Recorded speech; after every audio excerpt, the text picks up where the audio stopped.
Okay. So this is the first Verbringen the Rebbe gave after the Rebbe became Rebbe on Yud Shvat, Parsha Mishpatim. Eis Hamshach, the Parsha Mishpatim, Parsha Shena, Shlach Tera, Parsha Yisrael, Parsha Teres Medrash. The Medrash explains the connection with. I'm asking, is there an occasion? The previous Rebbe said the Rebbe has to have Verbring every Shabbos and Baruch. So they were always Verbring, but this was after I became a Rebbe, so the Rebbe said a Maamar. The surface. Shabbos and Baruch. What Shabbos and Baruch? Shabbos and Baruch Madarish. Like this is also Shabbos and Baruch, right? Yeah. So it says in the Medrash explaining the connection between Parshas Mishpatim and Parshas Yisrael. The Parsha of the laws and the Parsha of the receiving the Torah. It says in the Medrash, Moshe saw the Jewish people were afraid because God revealed himself to them. And they were frightened. Everyone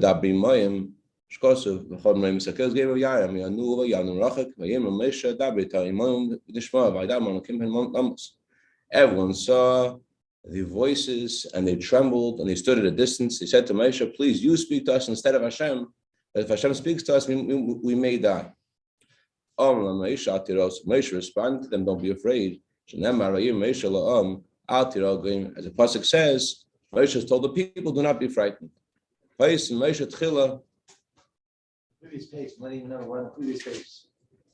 We're starting with the First one Chafal, then we're back to the Maamar. We're going to go in order that I was bringing. So Moshe appeased the Jewish people. So first Moshe appeased them, and then he told them all of the laws of damages. So first he appeased them and said, I'll speak to you instead of Hashem, and then he told them the laws of damages. So in other words, according to Medrash, this parsha was said immediately after the giving of the Torah. So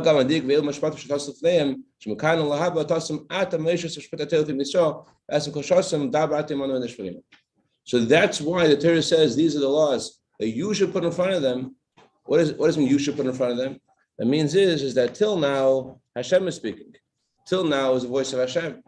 And now Hashem tells Moshe, from now on, you should put these laws in front of them. So the Jewish people were complaining that they're too frightened of Hashem's words. So that's where the Torah begins and says, these are the laws that you should put in front of them. In other words, this parasha is a continuation of the words of Hashem to Moshe, that Moshe should speak to Jewish people, and therefore, you, Moshe, put these laws in front of them. The Indian zeh, Tassim of name, and after Moshe, after the word with the Shechsidis, a Parsha Shpatim, hey, this idea that Moshe should place the Torah in front of us, this is something that Chassidus talks about both in the printed Maamarim, both in the Maamarim which have not yet been printed, and there are other Maamarim which people know about, that they've memorized, and it all explains this idea that Moshe Rabbeinu is the one who needs to be the one to give us the Torah. The Torah comes from Hashem. The one who gives us the Torah has to be Moshe Rabbeinu. So on that note, there begins the Maamar on page hey. Chaim. I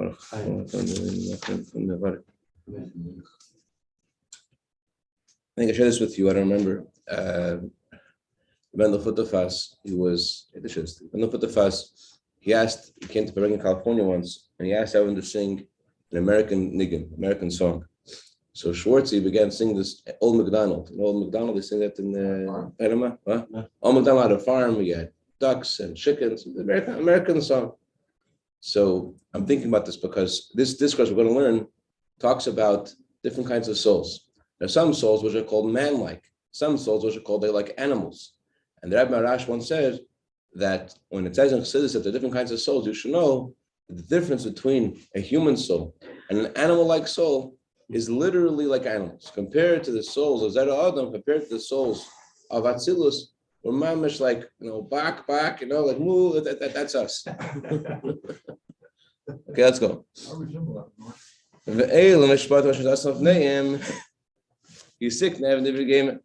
And these are the laws you should place in front of them.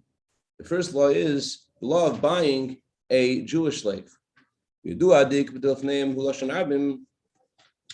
It says in front of them in the plural. First it says, place the laws in front of them in the plural. And then it says, when you acquire a slave, in the singular. So it doesn't make sense. If Moshe is talking to Jewish people, he should have said, when you, plural, all of you buy a slave. He doesn't say that. He says, when one of you buys a slave. Why?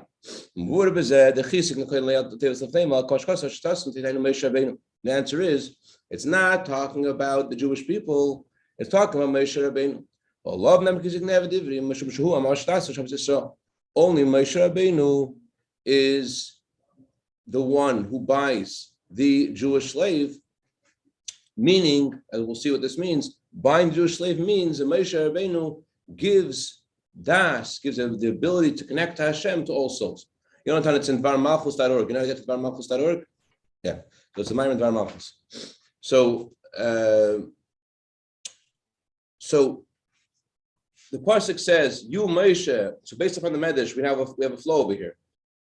First of all, Hashem says these are the laws that you Moshe should put in front of them, the Jewish people. And the next pasuk says, when you buy a slave, you Moshe, when you buy a slave, when you bring das, as we'll see what das means. When you buy a slave means when you bring das to the Jewish people. What does that mean? We in Biktsara to explain this idea briefly. Niksiv, Zrat is based on it says in a pasuk, Hashem said, I have sown the house of Israel to include both the seed of man and the seed of animal. All souls of Israel divided in two categories. Zera Adam, Zera Behim. The seed of man and the seed of animal. What does it mean, the seed of man and the seed of animal? Zera Adam, name the Shamas, that's the seed of man refers to neshamas which are from Atzilus. Even in the earlier generations of Jewish history, there were very few of those. Zera Behema and neshamas is B'riyat Siyasiyah. And the seed of animal refer to the souls of the lower worlds, B'riyat Siyasiyah. Ashkemat, call neshamas Zera Behema. Almost all the souls of our generation are from the seed of animal. Why are they called animal?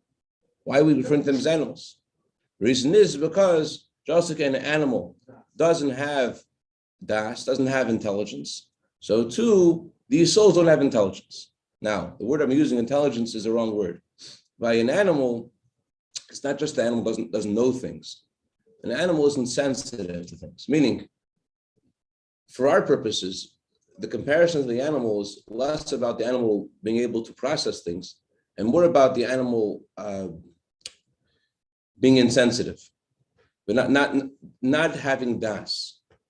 It says about King Solomon, that King Solomon was the wisest of all men, and yet before his bar mitzvah, he wasn't responsible to keep Torah mitzvahs. Why wasn't he responsible? So it says because you only get das at bar mitzvah. What does das mean? Das doesn't mean you know Shulchan Aruch. King Solomon knew Shulchan Aruch better than what we will ever know. But what was he missing before his bar mitzvah? He was missing das. Das means that the child doesn't feel the gravity of what he's doing, doesn't feel the value of what he's doing, and he may know the rules, he doesn't know he doesn't really know the let's say the value of money, the value of other things. Children they have other things in their world which are more valuable to them. So the shamis of Zera Behema, for us regular souls, or not from the souls of Atzilus, godliness, the truth of Hashem, is something that we believe in. We don't have das. We don't have a connection to it, like the same way we have a connection to the physical, same way we have a connection to things that we see and hear. The words that the Alter uses in Tanya are that, to explain what das is, the Alter says that when Adam was physically intimate with Eve, Adam knew Eve.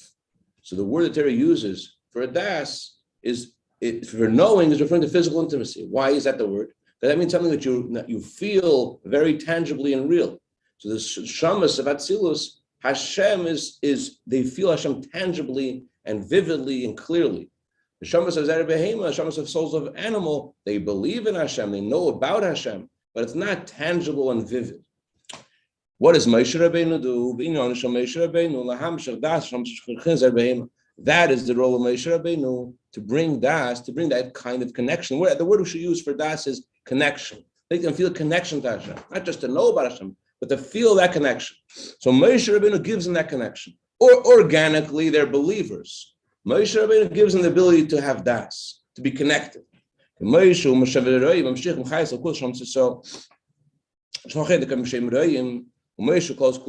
is one of the 7 shepherds who brings vitality and godliness to all souls, and that's why Moshe Rabbeinu is called a shepherd. And that's why he's called a faithful shepherd, because das is Moshe Rabbeinu is the one who gives all souls this ability to have das. So in Tanya, the Alter discusses in chapter 42 the role of Moshe Rabbeinu, and he says in every generation there's someone like Moshe Rabbeinu. The Alter says in every generation the soul of Moshe goes into the body and soul of the leader of that generation, and he is meant to give all souls this das, this connection. There in Tanya, the Alter says, in order for us to get in touch with this, we receive this in Moshe Rabbeinu, but for us to get in touch with it, we have to do 2 things. You have to have a giyas nefesh and giyas basar. Giyas nefesh to exert our souls, and giyas basar to exert our flesh. What does it mean to exert our flesh? So there in Tanya, the Alter says to exert your flesh means to have yehudi tshuva, have thoughts of tshuva, ma'im kalev, thoughts of tshuva in the depth of your heart. That's what opens up your mind and heart to hear you could think about Hashem, but in order for it to really penetrate, you have to have a thought of truth. That's a giyas basar. What's a giyas nefesh? Exerting your soul. The Alter says to spend time. The Alter says, call them Yisrael, every single Jew, whoever he may be. If you'll spend time thinking how Hashem listens to his every word, and counts his every step, and examines his heart and mind. The Alter says some people will take them longer or less, but the Alter uses the expression that there's a treasure in every Jew, in every Jewish heart. There's fear of Hashem, and you have to spend time looking for this treasure every day. And that's what Moshe Rabbeinu gives us. So it sounds like, learning in Tanya, it sounds like, okay, he didn't really give us too much, right? We have to have a giyas nefesh, we have to have a giyas basar, and then we get something else. It sounds like it's a product of our effort. We have thoughts of tshuva. We think about it a long time. The Alter says in Shulchan Aruch, it doesn't say it takes a long time. In Shulchan Aruch it says you think about Hashem when you wake up in the morning, and automatically you're full of fear of Hashem. So Alter says, yeah, that's for neshamas who are first of all our normal level neshamas, average level, and second of all they haven't get patchkit, they haven't damaged their vessel so much. but present company excluded. So there has to be some effort. There has to be some effort in order to be able to get in touch. But once the effort is there, once you have a giyas nefesh and you have a giyas basar, what you're working for is not to create something. What you're trying to do is to reveal what Moshe Rabbeinu gives you. Moshe Rabbeinu gives you the feeling of das, that you actually feel there's something real. Rabbi Yel kind of would always give the analogy of a theft. It's a theft in the house, and you have a question as soon as there's a theft. What's your first question? Your first question is, how'd they get in? What'd they take? What's your second question? Second question is, why is this happening to me? And then you start thinking about mezuzos and about you spiritually, and so that's your second question. For neshama zera adam, for souls of Atzilus, the spiritual question, the why is this happening, the Hashem's role in the picture, isn't the second question, it's the first question. But there's something that in our generation, we see how the Rebbe cultivated us to have something closer, to have, as we were learning to have das. The Rebbe began Mivtza Mezuzah campaign. I know my grandfather's house. He was a prestigious rabbi. He was a Chabad rabbi. He was a shliach of the previous Rebbe. He didn't have mezuzah on every door. No one did. No one had mezuzah on every door. Every door has a, okay, we have mezuzahs in most doors. It's not so important. Check mezuzahs. Yeah, we should check mezuzahs. It's one of the things you should do. For Shoshana. But the Rebbe changed everyone's perspectives to that, so that when Chatz Hashem there's a robbery, the very first question, if you call up a friend and say there's a robbery, you know what he's going to say? Do you check your mezuzahs? Everyone will say that. Where does it come from? It comes because the Rebbe through all the miracles and blessings, the Rebbe's advice of checking mezuzah, for us it's almost the first question. The first question is Hashem, but for us it's almost the first question. So that's the meaning of Moshe Rabbeinu giving das to Jewish people. He makes Hashem real to them. So that it comes closer to being their first question.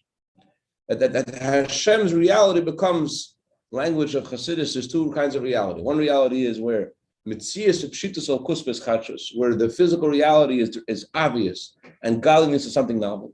And the other reality, the true reality of the Shamas, Zera Behema, Zera Adam, is that Al Kusub Pshitus, Mitzias Chachos. The reality for them, the obvious thing to them is the Eibishter. And the fact that the world exists, that's something novel. There's a world. What kind of world? What is that? Are you sure? And it's not an imagination. Okay. Ois Gimel. Yonatan, you found it? We're in the Dvar Machos on page Hey. dvarmachos.org. And then huh? You can't find it? Okay, I'll post the link on the chat. You'll find it. Put the Dvar Machos on the screen. Not so sophisticated. Just give them the link. It's good enough.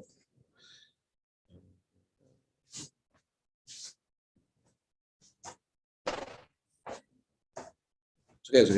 And the Pratis Yisr, to understand this in more detail, why is it so necessary to have das? Why is das the thing? We need Moshe Rabbeinu to give us das. What happens without das? Why is das so important? Das is one of the three powers of the mind and is the lowest of the three powers of the mind.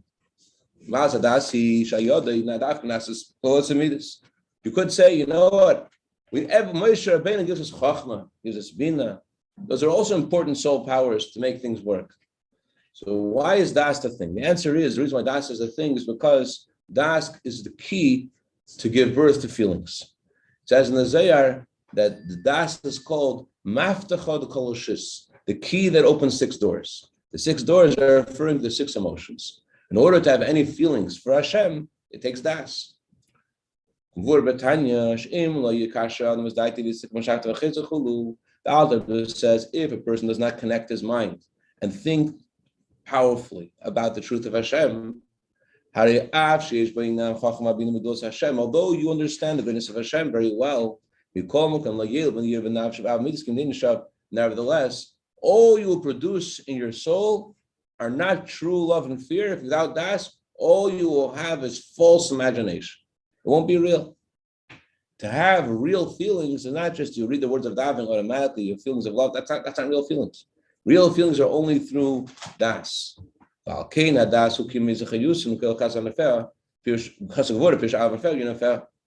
Alter says das is what causes the feelings to exist and to be animated. And das causes there to be both chesed and gvura. Das has within it chesed and gvura. What is chesed and gvura? Chesed is the attraction, and gvura is rejection, fear. So all feelings are comprised of these two kinds of feelings of av and yir, of chesed and gvura. And das has both of these feelings within it. A child, although a child is very intelligent, he's very sharp. The example I said before. Nevertheless, he's not responsible for mitzvahs. He's not responsible to do the positive mitzvahs or the negative mitzvahs. Why? He doesn't have das. He knows the rules. He doesn't know. He's missing the das. What does that mean? He's missing the das. Rebbe explains. He doesn't have that ability that should really touch him. That he should actually be that way. The child doesn't actually have that ability. In Lubavitch, in Kippur, they would always choose a married man to lead the prayers, even though you would think they had in Lubavitch, they had the all-star team of people who were Ivdim, people who would serve Hashem davening for 4 or 5, 6, 7, 8, 9 hours a day. They would pray for 8 hours a day. You think these guys would be great you want someone to represent you in front of Hashem Yom Kippur, you think these guys will qualify. You have the all-star team.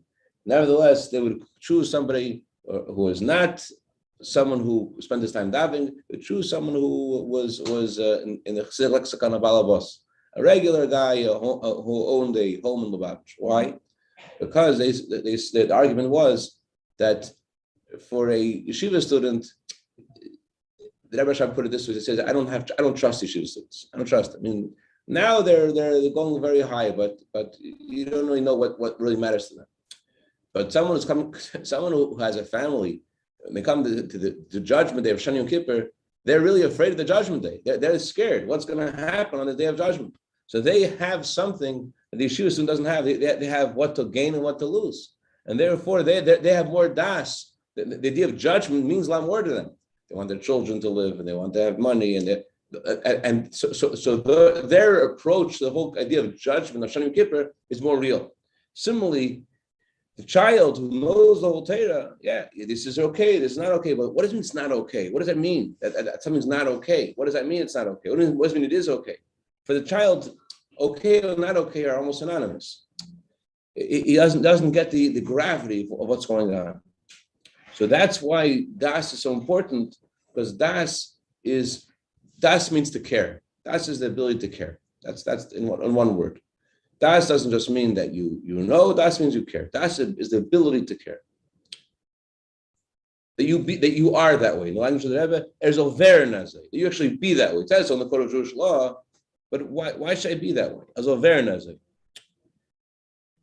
We had in the Yom Yom recently the minhag of washing your hands 3 times, right? The story of Rebbe Rashab, he was by a meeting of rabbis, and one of them saw the way that Rebbe Rashab washed. He asked him, "What's the source? Where do you get this from?" Rebbe Rashab said, he doesn't remember the source, but from the age of Bar Mitzvah, he trained his body to act according to the law, code of Jewish law, and therefore there must be a source, and we'll find the source and send him the source.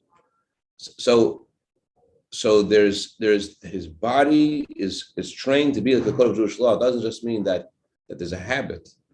It means that just like after Mashiach will come, it says Mashiach will come for us. After Mashiach will come, just like right now, an animal is afraid to jump in the fire. So after Mashiach comes, we'll naturally not want to do an avera. We'll feel the gravity of what avera is. So a taste, a whiff of bias and Mashiach isn't das. Das is what sees the inside of things and cares about what's really going on. Das the ability to care about the spiritual, care about things we don't see. There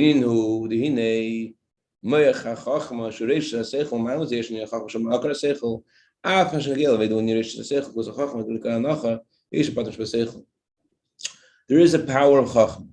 Chachma is where Seichel begins. Within Chachma itself, there are different levels. There is the ability to the seminal point of the idea, which is later processed in Bina. Beyond that, there is what's called Hanacha, which means what is given. It's an obvious thing to you. Chachma has certain paradigms, certain ways of thinking that are obvious to Chachma. It reminds me of what's it called in geometry, postulates, axioms, whatever it is. And what's the first way to solve a geometric problem? Given, right? Number one, given. You know what I'm talking about? Premise. Huh? I think it's called premise. Premise. There you Okay. So Chachma it has this sense of truth that it comes upgill, it comes clear to Chachma. This is the way it is. Within Chachma, there is, in some more subtle form, the details of what later will be explored in Bina. Right now in Chachma, you just have the seminal point. But within that seminal point, there is ability to produce the details. Even there is in Chachma already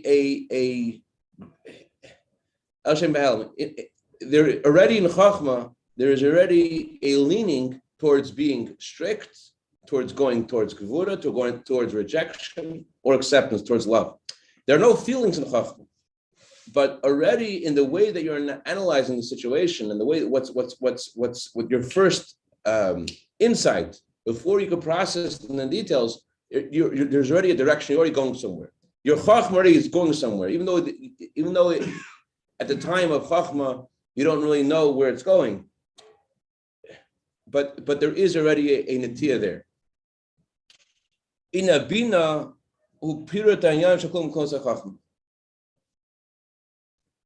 Someone sent me a letter this morning.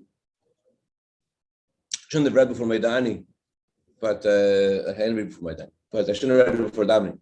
Anyways, but I could tell there was a no in the letter before I read the whole letter. Just tell, just the tone of the letter right away. I knew that the answer was going to be no. So there is a in Chachma, the very first flash of something. In that first flash, it's already going to lead towards yes or no. It's already there, but it's not yet seen. In Binu Bina is already, we're taking the idea and developing of the details. In Bina, you explore and you reveal which direction it's going. But things in Bina are still fluid. Things could change. Even though there is already room to go to one direction, to say yes or to say no, but Bina, things are still fluid. Das has the kind of, das means each of these words are, the Rebbe Hashav has a Maamar explain what each of these words are. Hiskashrus hakara v'argasha. Das has connection, recognition, and feeling. Each of these words have meaning. These are three levels of das. In das itself, there are three levels. But the first step of das is to connect yourself with the idea. And by connecting yourself, you actually know what the idea is. Until you actually feel it. So first is a connection, then you recognize what the idea is really, because you're connected to it, you see what it is, and then you feel it.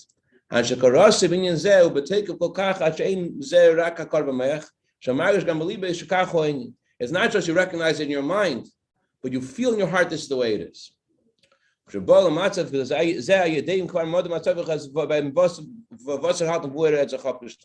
When a person reaches das, you know exactly where he's going. We have, throughout the day, we have different things that make us happy, make us sad, make us scared, make us angry, right? And then we have the Tanya. I heard it from a chassid, I don't know who he's quoting this from, he said something very fundamental. He says you have to learn Tanya like learn Shulchan Aruch. Tanya is from the same way you learn Shulchan Aruch. Also in Shulchan Aruch, this is what you're supposed to do. So too in Tanya. What does it say in Tanya? In Tanya it says that you have to feel the truth of Hashem, right? That when something happens to you, it shows divine providence, Hashem wants. Therefore, you should never get angry because it's all from Hashem. So we all know that, right? So how can we get angry anyways? Because what's closer to us? What do we feel more? What's obvious to us? What's blaring in our head? What's blaring in our head is the issue, is a problem, is a guy that's stepping on your toes. The Eibishter Hashem is some distant reality. And so it's not that we believe that Hashem is, it's not that Hashem is small and the issue is big. The issue is tiny and the Eibishter is big. But in our lens, we see the Eibishter as being very distant and the issue is being very, because we feel the issue is right in front of us. So therefore we get all nervous. But imagine if we could change things. Okay, the Eibishter should be close to us. The Eibishter could be real to us. Then all the different issues that we come up to us, they will feel we'll better be able to look at them through the prism of Tanya and say this by divine providence. This is for a reason. We know that to be true, but these three words, to connect yourself with what it says in Tanya, to recognize what it says in Tanya as yourself, to recognize it. These are lift up bringing each of these words. Hakara, not just you connect yourself, but you know yourself. This is what it really is. Hargasha, you feel this is what it is.